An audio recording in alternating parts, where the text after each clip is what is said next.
Good evening. Assalamu alaikum wa rahmatullahi wa barakatuh, and welcome to Talking Point. My name is Faraz Patel. We'd like to thank you, the viewer, for staying with us here on Hilaal TV, DSTV channel 347.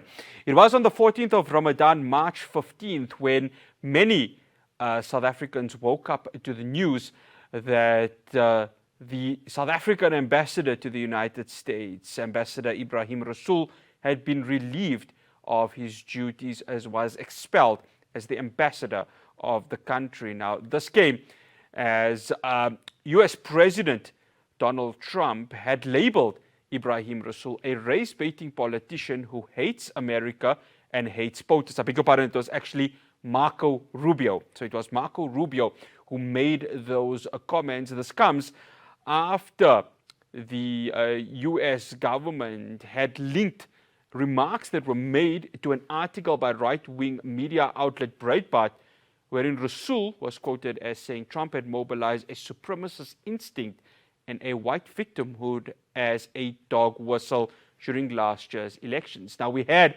Mr. Rasool just before he was about to depart to Washington, and we have the pleasure of having him now with us for tonight's Talking Point. Mr. Rasool, Assalamu alaikum wa rahmatullahi wa barakatuh, and jazakallah so much for joining us. Wa alaikum salam wa rahmatullah and afwan. Thank you very much for having me on Hilaal. No, it's an absolute pleasure. Always a pleasure having you on, Mr. Rasool. Mr. Rasool, let's go back to March 15th.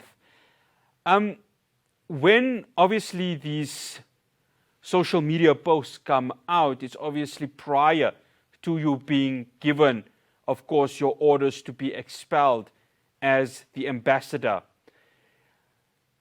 Given who Donald Trump was, given who he associated himself was, I remember asking you this question, and I know you had the clear intention of wanting to work things out heading into Washington. Was there always a predetermined outcome, given who you were, not just as a Muslim, but also at the same time given the lion's den that you had entered, which was the United States of America? For us, from the moment that it had been announced that I was going to be the South African ambassador, I think that there had been a mobilization. And this was a mobilization by particularly Breitbart, whose editor was someone called Joel Pollack, that I knew from his time as Tony Leon's speechwriter and strategist in South Africa, and that he was now in the US and trolling me for everything that I've said, for the way in which I had come out in support of the ICJ case, the Palestinians in general. He had called me a Hamas supporter. He called me a terrorist, an Islamist, and all of those kind of things. So I knew it was going to be tough, but I thought that given the fact that we had a bigger job to do, that I could not indulge my little spat with him and with Breitbart, and that I needed to do a job for the country. And I think that in my interview with you before I left, yes, it was very clear that I was prepared to do the pragmatic things that needed to save the trade relations between South Africa and the USA. But very much so, the case started 2 months before I even landed in the United States. It intensified when I landed. It got hot when they realized that the President Biden had in fact credentialed me, and I wasn't waiting for President Trump to credential me. And so the vow then became that they will get rid of me very soon, so that I am not there. And so all in all, it was not unexpected, but it doesn't diminish the shock and the surprise when a persona non grata declaration is made against you. Mr. Rasool, your family, because one would like to think that yourself and your family needed to go within a space of a day or two. How much of an effect did it have on them, given that they're 2 months into acclimatizing themselves in a different environment and all of a sudden they need to return back home? So we were given 2 days before my privileges and immunities would have been revoked. But we were given a further 5 days to get out of the country, to get the flights, pack up our goods, and to move. And I think that is disruptive. But my family had been through quite a few tests. I'm married to an activist myself, and my children grew up in the very kind of topsy-turvy world of Western Cape politics, ANC politics, had been in the United States, knew who Donald Trump was, and so forth. And so my family, while I think carrying a greater deal of anxiety, is not unused to the vicissitudes of politics and diplomacy. In fact, our 7 years in the US had particularly prepared them for this. My son, for example, when he arrived in the USA, he knew that under the Trump administration, he must brace himself for a long secondary interrogation at the airport. And indeed, he was held there for 2.5 hours on arrival. And so in a real sense, I think that's what we are used to in the US, both as Muslims and as people of color. Mr. Rasool, there's two individuals that I want to point out, and to end obviously just this segment of our conversation, I'm going to specifically focus on them. Kali Kriel, AfriForum. While you are the ambassador of South Africa to the United States, they make a trip to Washington, D.C. to discuss what they are terming a sense of oppression against them. Now, this is not the first time they've come. They've, of course, come before, during Trump's first stint as the President of the United States. He then makes statements that there's a white genocide, and it's echoed by his then ally, who's now turned foe, Elon Musk. How difficult, actually let's start with, how from a first perspective, that fuel to the fire, how difficult did it make your job as the South African ambassador at the time, given that a group who had no standing with government went to the White House, spoke to Donald Trump, and then, of course, this assertion of a quote-unquote white genocide was now starting to gather momentum? Look, it was very clear that white Afrikaners, particularly of the right-wing variety, was given privileged access because their ilk was already in influential positions in the White House. You mentioned Elon Musk was there. I spoke already about Joel Pollak, who was very influential. There was Peter Thiel, head of PayPal. And, for example, there was David Sachs, who wrote the book, The Myth of Diversity, while in Cape Town. And that served as the inspiration for Donald Trump's anti-diversity, equity, and inclusion programs that there were. So it was as if there was a like-mindedness from South Africa, the Kali Kriels and so forth, and within the White House, the Elon Musk and the others that I mentioned. And so they had an easy ride in. So that was not unexpected. But what was unexpected was the fact that you had a President, Donald Trump, that not only absorbed all of this, he used their propaganda, as we saw in the White House with President Ramaphosa. He issued an executive order against South Africa that wiped 8 billion rands worth of development assistance and aid from South Africa, particularly in the cases of HIV/AIDS, health research, and other socioeconomic programs. So the fact is that that meeting that they had a detrimental effect to the well-being of South Africa and South Africans. 20,000 health workers lost their jobs, 200 NGOs had to close, and the threat of reinfection in HIV was huge. And so the fact is, what was surprising was the immediacy with which they had an impact. But secondly, the cost to South Africa was enormous. And thirdly, the idea that suddenly the word genocide, land confiscation, white oppression. Elon Musk himself said that the reason Starlink wasn't in South Africa was because he was white and there's black economic empowerment. Suddenly that became the way in which it was. And my challenge was, do I stay quiet? Do I smile diplomatically through blatant lies? Do I absorb it as if it seriously must be considered what they had said? Or do I deal with it with the contempt that it deserved? I chose not to deal with the contempt that it deserved, but I did not want to sacrifice honesty in how I described it. And wherever I went, speaking to the think tanks in the USA, the business associations, and the 22 congressional and Senate members that I met in that month, I had no choice but to speak my mind and to put the truth on the table and to call it by its name, that this is a conversation between two supremacist forces. I'm going to ask the question with regards to Joe Pollak after the break. But after the break, just besides the Joe Pollak question, we're going to be touching on President Ramaphosa's visit to the White House, which occurred on May the 21st. Do stay tuned. I'm in conversation with Ebrahim Rasool.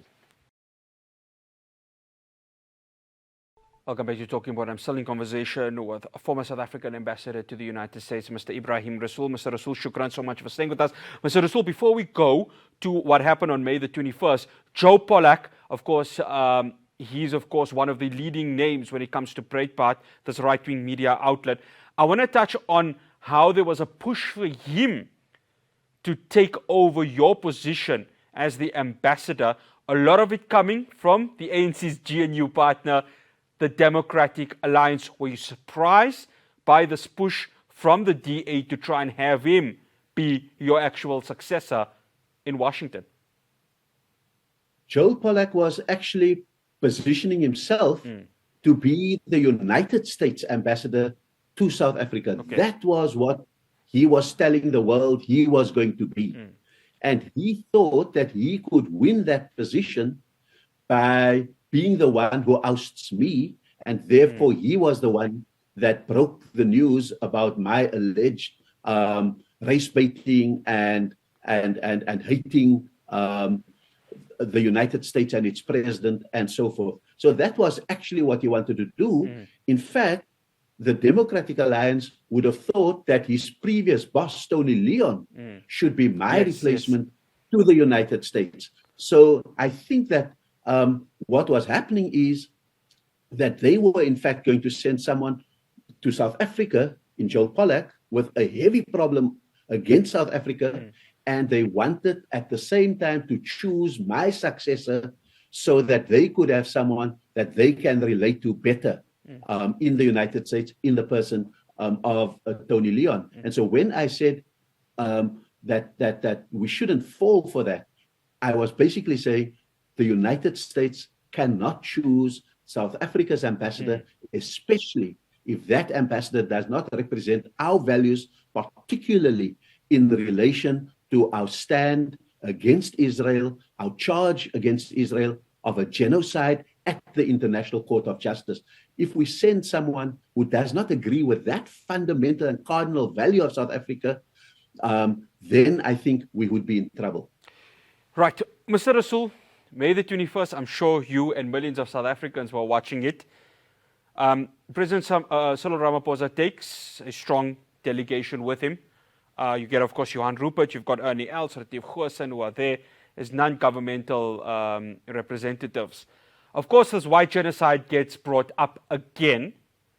The lights get dimmed, these pictures get shown, or the picture gets shown with Trump holding it there. Of course, you've got Julius Malema singing the Kill the Boer song.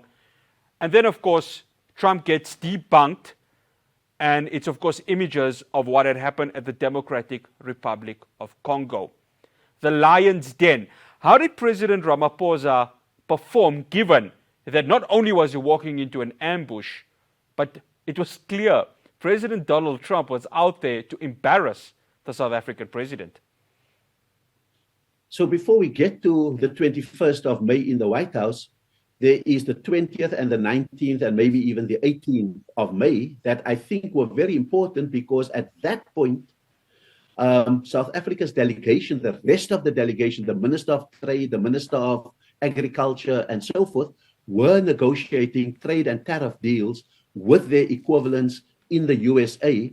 And what I think the whole country is watching to make sure that out of those negotiations, we would be able to salvage a good deal for South Africa that doesn't create more unemployment, that doesn't create an economic recession, that doesn't close factories, and that doesn't stop our trade from going to the US, and reduces the 30% tariff that the US had imposed on South Africa. So those are the days before the 21st. If we believe that there was a reasonable outcome out of those negotiations, then when we look at the 21st of May, when they are in the Oval Office, the two presidents meet face to face, and as you describe it, Donald Trump puts up this performance showing the propaganda that Afrikaner right-wingers had provided him, and some of them have now been debunked as false. Then the job of the president was to absorb whatever happens in the White House that day in order to secure what may emerge from the negotiations in the previous few days before that. And under those circumstances, I would say that the president, not falling for the provocation that Donald Trump had put to him, maintaining a calm and dignified face, what our president was actually able to do was to show who was the adult in the room and who was not, was able to show what Ubuntu means, the ability to really just absorb all of that for the greater good of the country. And so I think that many people would say he should have told him this, he should have told him that. But I think at the end of the day, what we needed to do was to salvage the trade and tariff deals that were there, absorb the punishment on the 21st, and let the media, the think tanks, American society, and the commentariat, let them debunk Donald Trump. And what we have seen is a systematic debunking of him. And even Donald Trump's spiritual leader, Pastor Burns, came to South Africa and had to return and say, we see no sign of a genocide. We see no sign of land confiscation. Maybe the president was wrong. And that, I think, is the most important thing that I think we may have achieved. And so, for example, I was invited onto many US networks simply to be able to put the position right, because then American public saw what it was that I said when I was there, even before the bubble burst, and what the truth was of the situation in South Africa. Mr. Rasool, over the last week, it's clear to say that Donald Trump has kind of egg on his face. Not only is his relationship with Elon Musk gone, but you see various anti-immigration marches that are happening in Los Angeles at this moment, and it's still carrying on as we speak. And the USA wants to go ahead and bring potentially the Navy or even reservists to there. That's quite scary if you're living in the US right now. The reason why I bring this up, Mr. Rasool, is because President Ramaphosa walks out of the May the 21st media briefing, which was shown throughout the entire world, looking really as somebody who's not, as you mentioned, composed, but also to show that there is a US president who himself has absolutely no idea what he's trying to do to try and maintain the supposed superpower status that the US has, because not only is he isolating himself from his neighbor Canada, but also the European Union's looking at the US and saying, we don't really see them as a reliable partner in trade and other aspects. I think that where we are seeing things going globally is that this whole Trump mantra of America first is fast becoming America alone. As he's isolated in North America from both Mexico and Canada, he's isolated from the Western Hemisphere, particularly the European Union and the United Kingdom. In fact, this insult to the German Chancellor was as callous and insensitive as his attack on President Ramaphosa. And so he is being isolated even in Africa. The only place that is trying to seduce him still would be your Arab leaders by giving him gifts and so forth. But everyone is trying to cope with Donald Trump in their own way. But I think it is the way you try to appease a bully so that the bully doesn't use his superpower in order to dominate you and to humiliate you and to really push down your economy. But I think that what we are beginning to see is the evidence of failed policies by the United States under Donald Trump. For every executive order that Donald Trump has issued, he's had to create waivers, walkbacks, reverse gears. Secondly, for every high tariff he said, he's had to reduce it in order simply to keep Walmart's stocks flowing, to keep supply chains going with the United States, because otherwise manufacturing grinds to a halt in the United States. And thirdly, for every reciprocal trade deal that he's tried to force down his partners' throats, he's had to pause and create 90-day gaps so that the US can be ready to achieve that. And even now we are seeing that where he thought he could clamp down on anti-Israel protests and anti-Zionist protests in the US, he's now also facing protests about his immigration policies. And we are seeing that suddenly there is a grassroots upwhelming against him that is now thinking about how does he bring the Marines in, deploying the National Guard and all of those kind of things. And the more he's pushed into a corner, the more the authoritarian is going to emerge out of that. And so maybe, just maybe, this is the moment of recoil. His breakup with Elon Musk, meaning that he's potentially alienating the one who gave him the billions to campaign and the one who gave him the social media, particularly X program, with which to win this election. And if all of those begin to dissipate, then I think we would begin to see how things go further. And I must say, in the past week, I've been fielding quite a few calls from Democrats, from Black Lives Matter people, from Muslim constituencies, and so forth, because the truth is, one of the reasons they needed to get me out of the US, because South Africa is a country that actually has a constituency in the USA. We have built up over many decades an anti-apartheid movement in the USA, activists who cut their teeth, boycotting our oranges, boycotting our goods, refusing to offload our ships. And when South Africa is seen in the White House in the way in which Donald Trump humiliates a moral icon for Americans, then you get a reaction. When they try to insult the ambassador of South Africa, then you get a moral reaction because we actually have a constituency in the United States. After the break, I continue my conversation with Mr. Ebrahim Rasool. We're going to be talking South Africa's solidarity with Palestine, but there were some MPs from the Government of National Unity who undertook a visit to Israel. What happens from then onwards? We'll be back after this break. Welcome back to Talking Point. I'm in conversation with Mr. Ebrahim Rasool. Now, of course, while Mr. Rasool was in the United States, it was quite clear that the United States support for Israel was going to be unwavering. And Mr. Rasool, it was quite clear that even when you went there, in your capacity as the South African ambassador, there was no way it would have taken somebody really living under a rock to convince Donald Trump that he should break up his relationship with Benjamin Netanyahu. Since then, of course, you've returned home, threats have been made to the ICC's chief prosecutor, Karim Khan, to drop the case.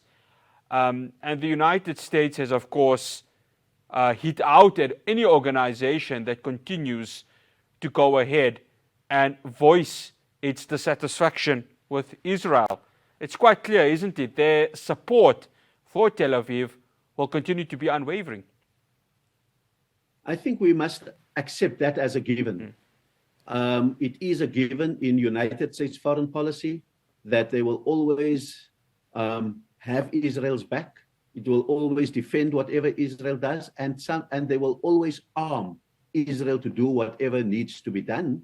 And they will pacify and placate Israel's neighbors, the Arab states, in order to accept the deal and to push the Abrahamic Accord as a way to normalize relations between Israel and its Arab neighbors. So that's the given. There are times when a person like Donald Trump will have tactical differences with Netanyahu. So they may differ about where the border should be. They may differ about how hard they should go in and create those buffer zones in Gaza.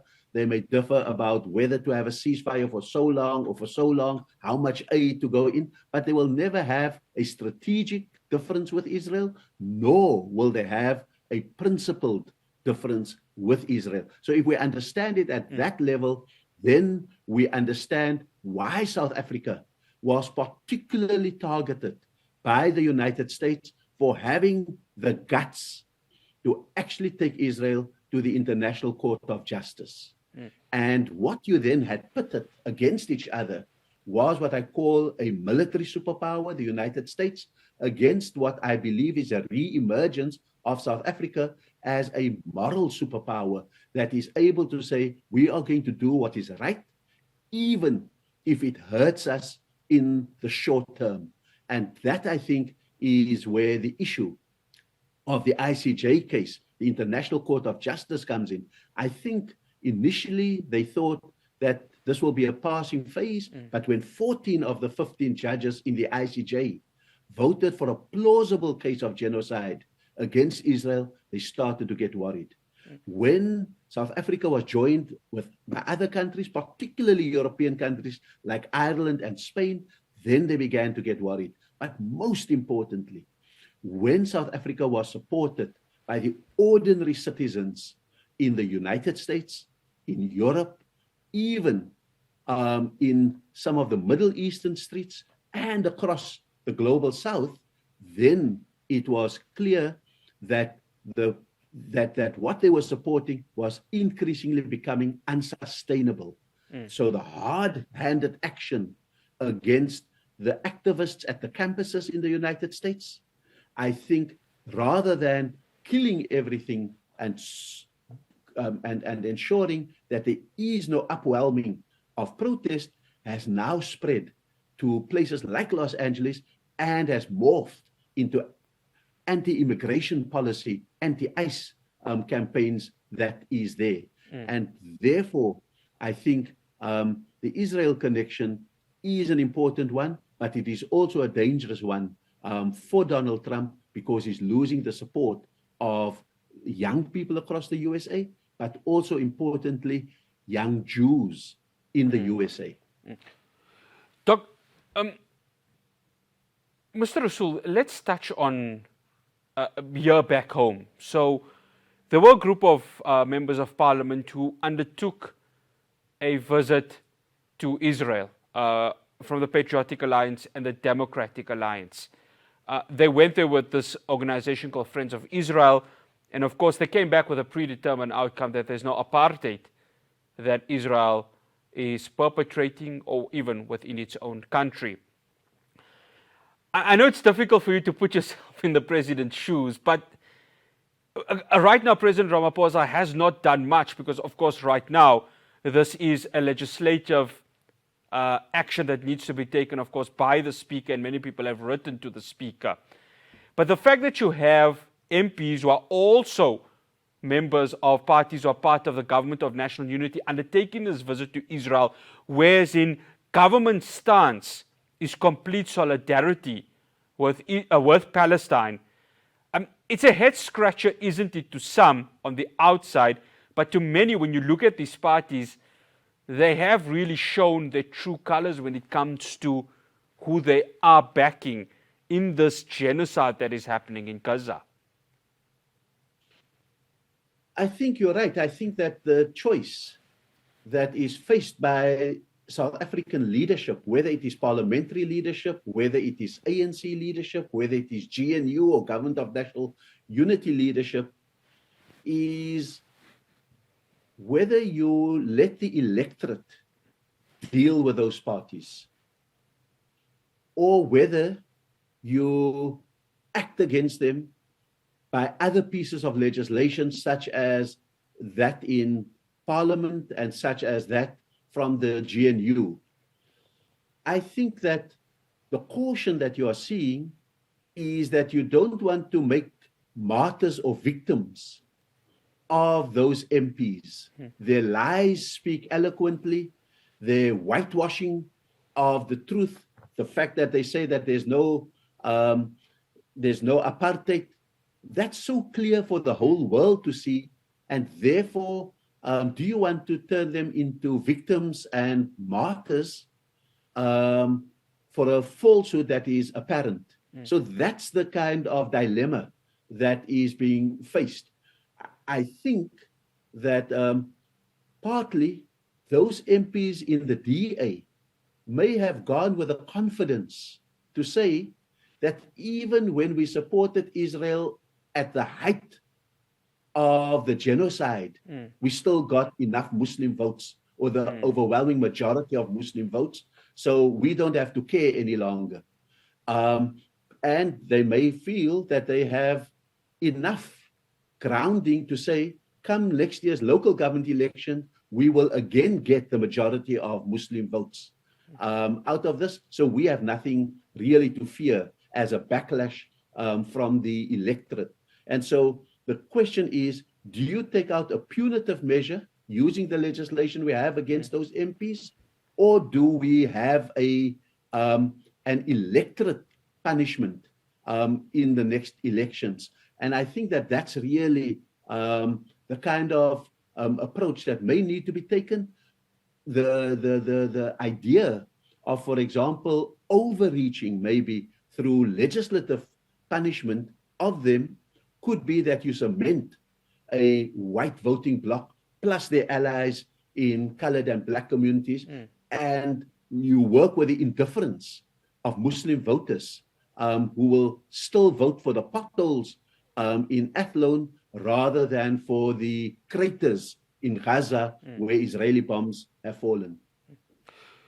Mr. Rasool, one final question. South Africa is hosting the G20 towards the end of this year.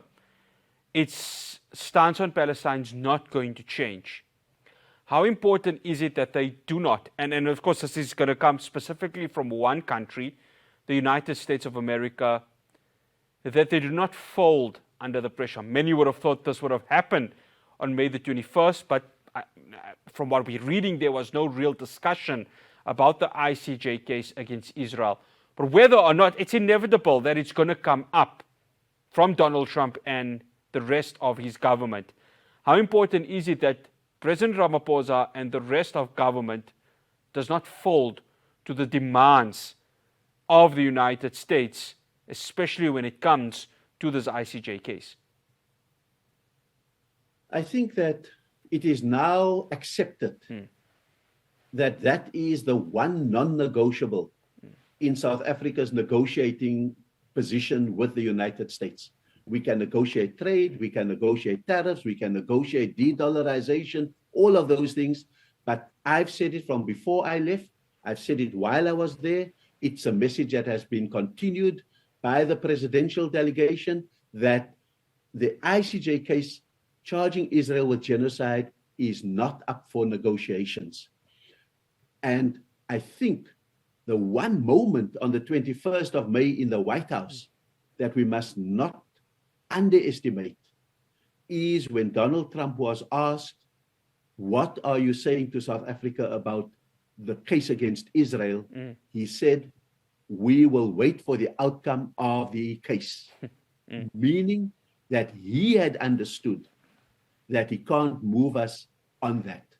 And so I think the fundamental point in our relationship has landed, and that is that this is non-negotiable. You can expel the ambassador, you can insult the president, you can punish us with tariffs, but we are not shifting on that case, because our capacity as South Africans to absorb punishment and absorb hardship is a long-standing one that comes from 350 years of colonialism, segregation, and apartheid.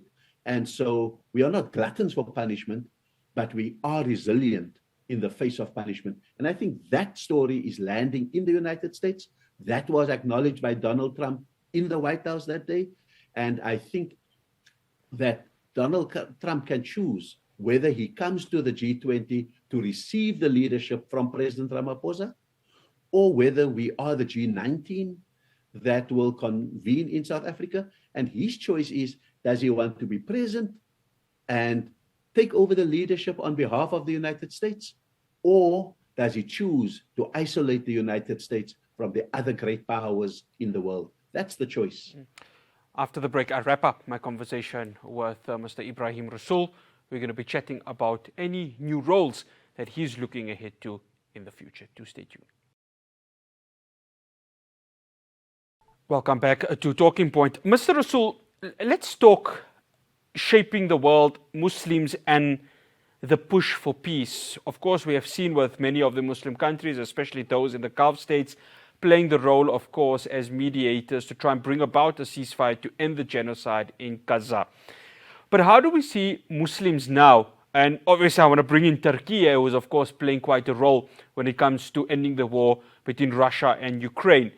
But Muslims, in terms of its roles as agents of peace, because for many years, we've seen the Western world label Muslims as fundamentalists, terrorists, agents of chaos. But that narrative has changed, hasn't it? How does that narrative remain or even become much better? I think that we have had the worst of the Al-Qaeda and ISIS days behind us. I think that there is still sufficient hostility and Islamophobia towards Muslims, particularly in the West, but also largely in places like India and Myanmar and so forth. So I think Islamophobia is still a very important matter to consider. And I think that there is the disappointment that the neighborhood of Palestine and Palestinians have not played the kind of role that they could have or should have played in defense of the Palestinians. So we still sit with a very mixed Muslim community, although I think that the grassroots of the Ummah is very restless, very dissatisfied, but often they are suppressed in the sense that they are not able to do what they can, what they want to do in defense of the Palestinians.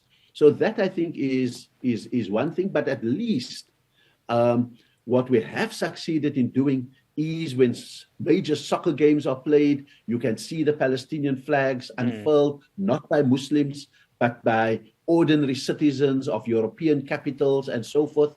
And what that says to us is that there is a grassroots in the global community, not just Muslim community, the global community that can recognize the humanity of Muslims, no longer see them as stereotypes of extremism and so forth, that they can empathize with the Palestinians, and that they feel the need to remind their governments that you should not be sending arms and aid to a Zionist entity, and to unshackle themselves, particularly in Europe, from the guilt of the Holocaust, so that they can now be really rational about the suffering of the Palestinians. That's a sea change in the world. It's a major achievement. And therefore, I think that what you're beginning to see, for example, in Los Angeles, is the coalescing of anti-Zionist protests with anti-immigration policy protests in order to salvage the human. We are no longer fighting for the Muslim in Palestine. We are no longer fighting for the Hispanic in America. We are fighting for the humanity of ordinary people who face great challenges in the world. And that really is what I think is the Hilful Fudul, the coalition of virtue that is being developed, and that therefore the responsibility on Muslims and Muslim leadership is not to get into the rhetoric of condemning people for their faith, condemning people for their color, condemning people for how they believe and all of those kind of things, but to salvage the humanity that I think is there. And so this must not be a time for preachers of hate from outside and inside, but this must be the time for preachers of human reconciliation in order to confront the evils of the day. And that, I think, is the kind of role that people like myself must play in order that we build this Khilful Fudul, this coalition for virtue in the world. Mr. Rasool, I know obviously activism is something that will never leave you. You will never leave activism. What is the future for Ebrahim Rasool right now? I think I've given a clue in the last statement. How do you build a global human coalition in order to confront the evils that supremacism is visiting upon the world?